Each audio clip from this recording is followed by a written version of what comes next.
एक समय की बात है, किसी गांव में एक छोटा सा परिवार रहा करता था। उस परिवार में एक सुनार जो अपनी एक पत्नी और एक बच्चे के साथ रहा करता था। वो छोटा सा परिवार आपस में काफी खुश था। एक दिन अचानक सुनार की मृत्यु हो जाती है। परिवार की आर्थिक स्थिति इससे बहुत ही खराब हो जाती है, यहाँ तक कि उनको 2 वक्त की रोटी की भी मुश्किल हो जाती है। एक दिन उसकी पत्नी अपने बेटे को बुलाती है और कहती है, ये लो बेटा, ये है सोने का हार, इसे जाओ लेकर और अपने चाचा की दुकान में बेच आओ, जो पैसे मिले उसे ले आना। वो लड़का जाता है अपने चाचा के दुकान में और वो हार को चाचा को देता है और कहता है, चाचा ये हार माँ दी है और कही है इनके बदले जो पैसे मिले वो दे दे।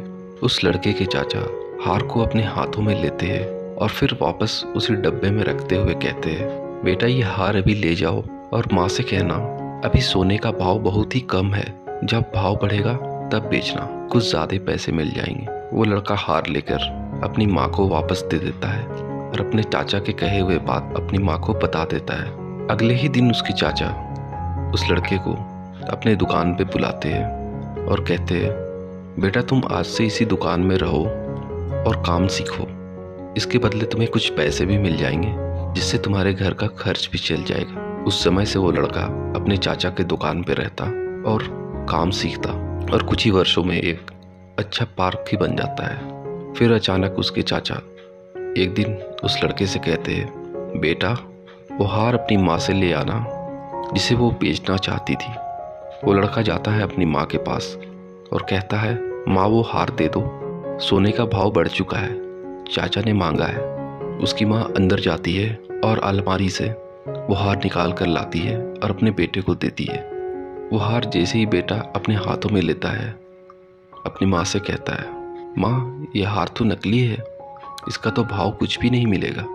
और वहाँ से चला जाता है वापस अपने चाचा की दुकान पर। तब उसके चाचा पूछते हैं, बेटा वो हार कहाँ है? तब वो लड़का कहता है, चाचा वो हार माँ मुझे दी थी, लेकिन वो हार तो नकली है, उसका मूल्य कुछ भी नहीं। उसके चाचा लड़के के कंधे पे हाथ रखते हुए कहते हैं, बेटा ये बात तो मुझे उसी दिन पता चल चुका था कि वो हार नकली है, उसका कोई भी मूल्य नहीं है। लेकिन ये बात मैं अगर तुम्हें उस वक्त बताता तो तुम्हें और तुम्हारी माँ को ऐसा लगता कि आज हमारा बुरा दिन आया है। तो चाचा भी हार को नकली बताकर उसे बहुत ही कम पैसों में लेना चाहते हैं, जैसा कि अक्सर लोग बुरे वक्त में करते हैं, लोगों का फ़ायदा उठाते हैं। और इसीलिए तुम्हें अपने दुकान पे भी रखा ताकि कुछ वर्षों में तुम काम सीख जाओ, सोने की परख हो जाए तुम्हें और तुम खुद ब खुद उस हार को पहचान सको। फ्रेंड्स, ज्ञान एक ऐसी शक्ति है जो हमें एक महान व्यक्ति तो बनाता ही है, लेकिन कई बार टूटते हुए रिश्तों को भी बचा लेता है। फ्रेंड्स, अगर ये मेरी स्टोरी आप लोगों को अच्छी लगी हो तो प्लीज़ वीडियो को लाइक करें और कमेंट करें और मेरे चैनल को भी सब्सक्राइब करें। Thank you.